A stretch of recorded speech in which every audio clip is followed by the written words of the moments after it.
nau mai hoki mai ki tōku reo, korai kura taku ingoa. Tēnā koutou katoa, korai mōna taku ingoa, and welcome to TŌKU reo. The Māori language tutorial that you can enjoy from the comfort of your couch. Ai whānau, tōku reo is based on the tried and tested way to learn te reo Māori, otherwise known as Professor John Moorfield's Te Whanake series. Awesome. We bring everything you need to start your journey to learning te reo Māori, from grammar, vocabulary and exercises through to our interactive website. All you have to bring whānau is enthusiasm and a hunger for learning the Māori language. Yes, so stick with us and we'll have you speaking our beautiful language in no time. Nice one, sis. Well, we better get started then. First up, everyone's favourite, you know it, it's grammar. That's right. In the last episode, we had our first encounter with possessive determiners. Whew, man, what a headache. Let's take another look. Now, remember, these words are called neutral possessive determiners. The rule with these words is that they must always be followed by a noun. Although they are called the neutral possessive determiners, remember, it doesn't mean you can use them for everything. That's why we've introduced you to an alternative. These new words fall into two categories, the are category and the or category. The words in the are and or categories can be used in situations when the neutral forms cannot. For example, these new words can be used without being followed by a noun. In all honesty, fluent Māori speakers use a constant mix of neutral forms, as well as the are and or. So, you have to learn them all as well, whānau. Okay, let's check out that whakapapa again from last night. The whakapapa of kinship terms for a female shows that if the kinship relationship is of a generation below that of the possessor, that is, children, nieces, nephews, grandchildren, etc., they fall into the are category. So, example, tāna tamahine, her daughter. All of the terms above the line are in the or category, and the terms under the line are in the, you know it, are category. Like yesterday, today we'll focus on the kinship terms in the are category. Now let's review the are category possessive determiners. Tāku for my, tāu for your, and tāna for his or her. And now let's check out some examples. Ko wai tāna tamahine. Who is her daughter? Ko wai tāu tama. Who is your son? Ah, ko hene tāku iramutu. Hene is my niece. Ko Anthony tāna tama. Anthony is her son. Ah, ko hone tāu tāne. Your husband is hone? Ko wai tāu tamahine. Who is your daughter? Ka pai whānau. As I mentioned yesterday, the are and all categories will become much clearer over the next few episodes. Just think of it as a way of further defining your relationship with the people and the things around you. Just to recap once more, your spouse and all of your whānau members in the generations below you come under the are category. Let's look at some more examples. Ko anahera tāku pēpi. Anahera is my baby. Ko wai tāu iramutu. Who is your nephew? Ah, ko marama tāna mokopuna. Marama is her grandchild. Ko Maria tāu wahine. Maria is your wife. Ko wai tāu hunaunga. Who is your son-in-law?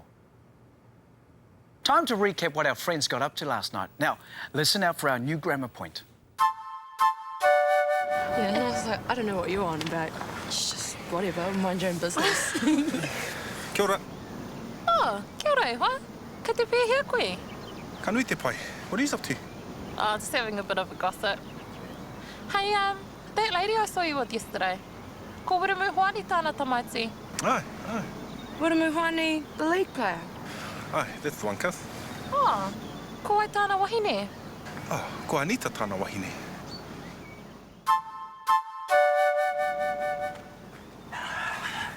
Hey, kia ora, Maria. Long time no see. Kia ora e hoa, kei te pihia koe. Oh, ko pau te hau. You know, just trying to keep fit and out of breath. You're good, all right? Nah, just catching up on all the celeb goss. Just waiting for my boyfriend to finish haka practice. Oh, ko wai tau tāni. Ko Frank taku tāne. Ah, okay. Ko wai tau wahine? Oh, ko keita taku wahine. Hey, and we just had our baby too recently. Oh, me? Congratulations. Boy or girl? What's the name? Ko hariata taku Pepe. She turns 5 months next week. Yeah. Yeah, neat, all right? Yeah, choice. Yeah, now for the best part of the show. You know what it is, eh, whānau? Oh, of course you do. We're about to listen in on a conversation between our native speakers of Te Reo. Now, this exercise is designed to improve your listening skills so that you can pick out what you've learned when you hear others speaking in Te Reo Māori. It will also make you more confident in 100% Te Reo Māori situations. Okay, you ready? Here we go. See if you can pick out today's structures. Ko e tāu mokopuna. Ko e whāwaku mokopuna. Engari ko rapaere, ko tāni ere, ko huri anō ki ngā ingoa pāge nei, paipera nei, Isaiah te tahi, engari ta nei ingoa muri mai tēra ko tūpākihi, te ingoa taku tūpuna. Ko i tāna wahine. Te wahine o taku tamaiti. Ai. No kahungunu. Ai, no reira. Tai rawiti, ai, kia ora. Ko Janelle. You'll now hear the conversation again, but this time you'll see the screen flash when one of our new structures is used. So you can see if you were right the first time. Ko e tāu mokopuna. Ko e whāwaku mokopuna. Engari ko rapaere, ko tāni ere, ko huri anō ki ngā ingoa pāge nei, paipera nei, Isaiah te tahi, engari ta nei ingoa muri mai tēra ko tūpākihi, te ingoa taku tūpuna. Ko i tāna wahine. Te wahine o taku tamaiti. Ai. No kahungunu. Ai, no reira. Tai rawiti, ai, kia ora. Ko Janelle. Coming up after the break, we've got our top 10 words for the day, but right now, let's check out this week's dialect example. O kia mātene o te tainu, i oro te tainu e whakahua katoa na mātou i ngā kupu katoa roto i te hea te kupu mo te ngā rārangi koro the alphabet, te A, E, I, O, U. Kia mātou nei te hahe hi hohu. Engari ka whakahua katoa mātou i ngā kupu katoa. Haka mana parata ngā wā whā. Ngā whā, ne? Te mutunga, koe whakahua katoa mātou i rā kupu. Haka mana parata ngā wā whā. E heke mene pere te ngewe whē. Koe rā mātou nei o tainu, koe rā mātou nei whakahua mātou nei kupu.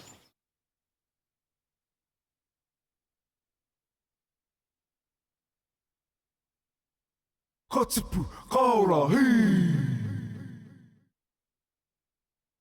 Katipu kaurahi.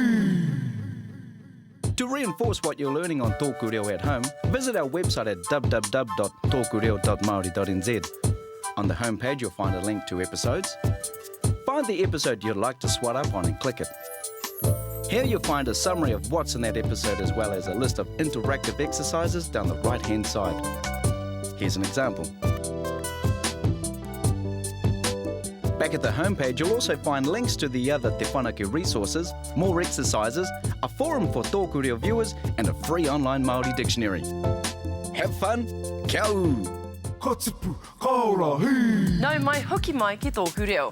In the last episode, we covered our top 10 Māori words of the moment, all of which are kinship terms you can use without new grammar point. Today we're going to review them and add in some practice activities. So let's run through the words to refresh your memory. You'll hear it first, then you'll see it. First up, it's mokopuna, grandchild, mokopuna. Tamahine, daughter, tamahine. I rā mutu. Niece or nephew. I rā mutu. Tāne. Husband. Tāne. Tamaiti. Child. Tamaiti. Hunaonga. Son-in-law. Mama. This is a loan word from the English language for mother. Mama. Wahine. Woman or wife. Wahine. Tamariki. Children. Tamariki. Tama. Son or boy. Tama. Coming up, we'll be listening in on another 100% Te Reo Māori conversation. So it's your last chance to learn these words before we test you. Mokopuna. Grandchild. Mokopuna.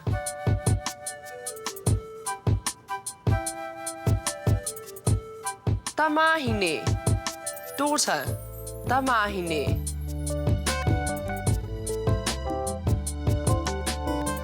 I rā mutu. Niece or nephew. I rā mutu.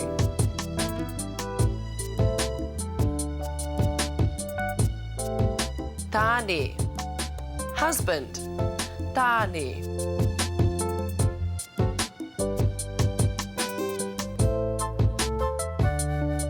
Tamaiti. Child. Tamaiti.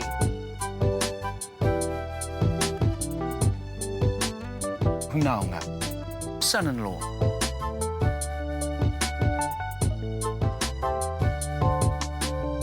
Mama. This is a loan word from the English language for mother. Mama.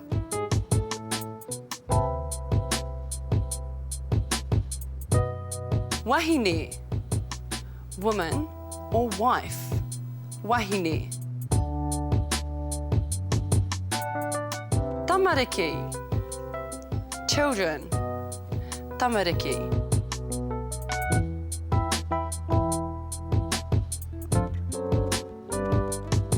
Tama. Son or boy. Tama. Katipu, kaora, hei. Now it's time for our native speaker conversation.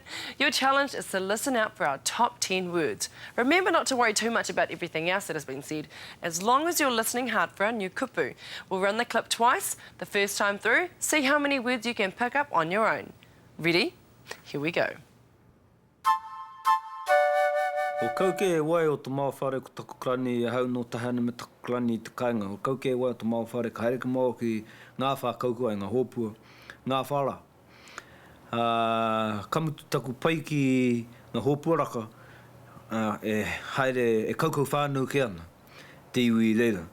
Reira ka pahuri koe I te hōpua, noho maina ngā tūpuna, kaukau maina ngā tūpuna I roto, me ngā mokopuna katoa noki, Hono, he tāne rawa ko tana wahine, a rawa tamariki, a rawa tamaiti, a rawa kōtiro, a rawa tamahine, ngā ira mutu, tai atu hoki ki ngā pepi, kaukau ngā tahi katoa ana. Ka mahara kau ki te tai, haere ngō mau ko takukrani ki te ngā whakaukau ai, ki ngā whakaukau ai. Te newa krani e hare I tōku krani ake. Te haka hau atu ki te hōpua nei, ka paura atu ki te kuia Māori nei, kaukau mai ana, ka pātai mai ki au. Tēnā koe e tama he hunaonga koe nā wei. Ka hakautu atu I tana pātai. Nā mero atu ka haumai ko taku krani, ka pātai atu te kuia Māori nei ki taku krani, e mokopuna tēni nāu. Tai taku krani ka mea atu, e hala nāku, e rangi māku. Kia ora ne. Katipu, kaora, hei. Okay, we'll run the footage one more time, but now you can see how well you did, because as each of our top 10 words has been used, the word will flash on the right-hand side of the screen. Let's do it. O kauke e wai o te mawhare ko takukrani e hau no tahana me takukrani I te kainga. O kauke e wai o te mawhare ka haere ka mau ki ngā whakaukua e ngā hōpua, ngā whara. Kamutu taku pai ki ngā hōpua raka e haere e kaukau whānau ke ana, te iwi I reira.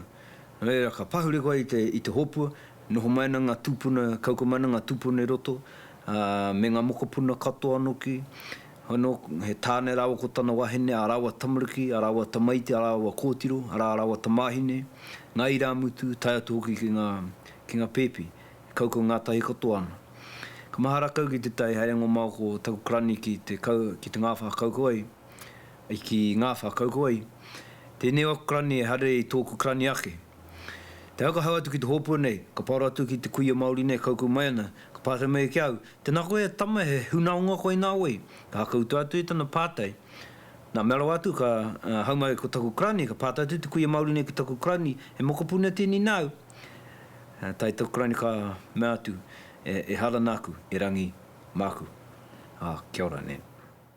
After the break, it's the fun part of the show, our activity segment. But before that, let's check in with Te Taurewhiri i te reo Māori. See you after the break. Our kupu hou, new word for this week, is paitahi, graduate. Pai, a step or bar, and tahi, one or the first. I'd like to think that many more and more of our young people will become the kupu hou for today, or new word. The word is paitahi. Pai meaning step or bar, and tahi meaning one or first. So to have reached paitahi status, one has to have reached and passed the first phase of study. So paitahi is the word for graduate. Paitahi, graduate.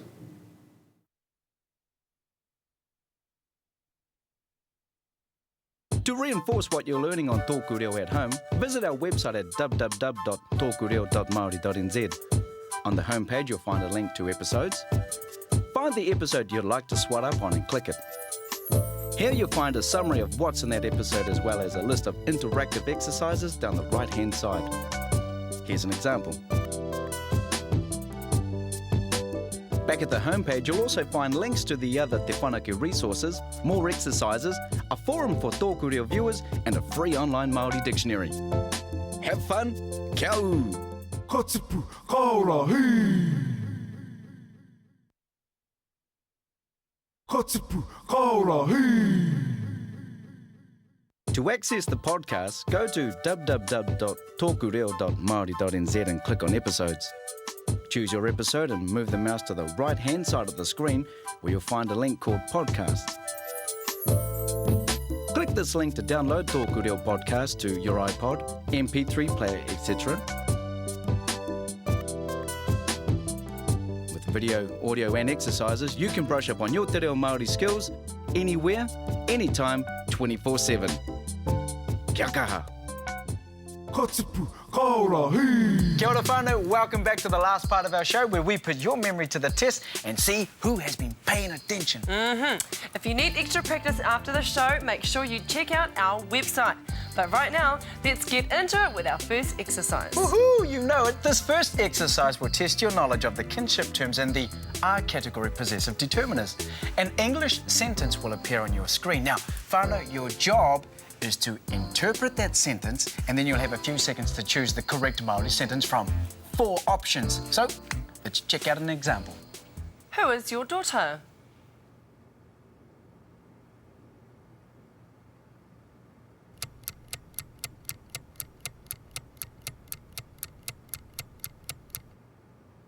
Here, you would say, ko ai tau tamahine. Ready for more? Let's give it a try. His wife is aroha.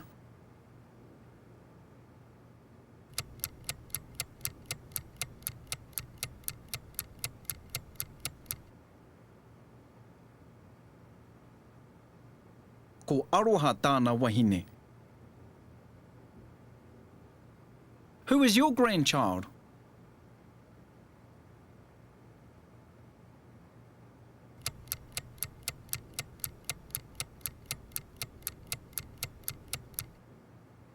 Ko ai tāu mokopuna.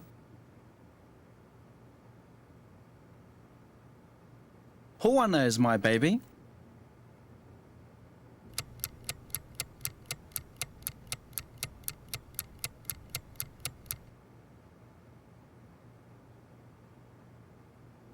Ko hoana tāku pēpi.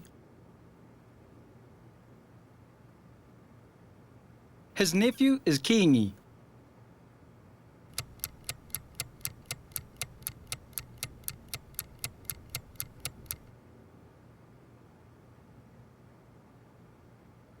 Ko kiingi tāna I rā mutu. Who is your son?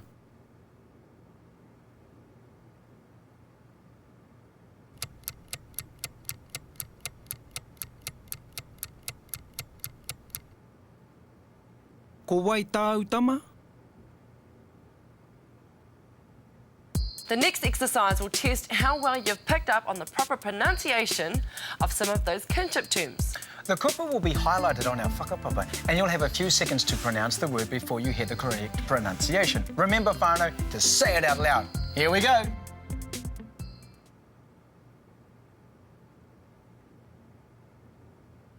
Grandchild.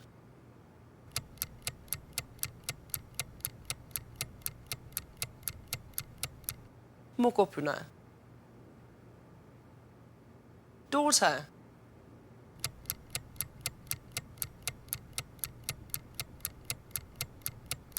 Tamahine. Niece or nephew.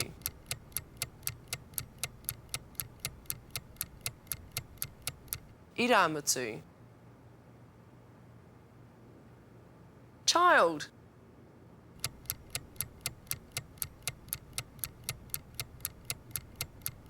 Tamaiti. Son-in-law.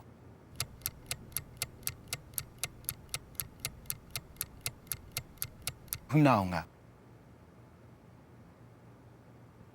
Finally, whānau, our last exercise will test your memory of the Māori numbers. Eh? And although we didn't cover this in yesterday's episode, it's always a good idea to revise some of the older stuff to keep it fresh in your mind. Here's how it'll work.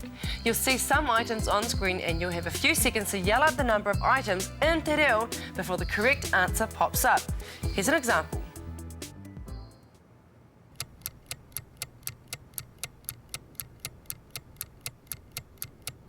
Here you would say toru. Toru. Easy, eh? Okay, let's give it a try.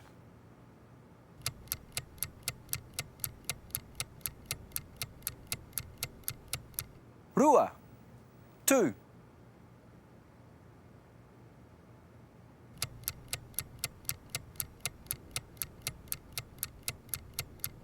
Lima. 5.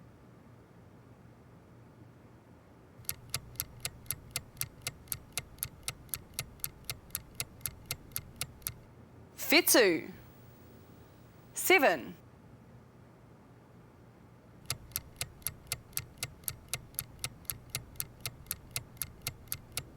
Whā. 4.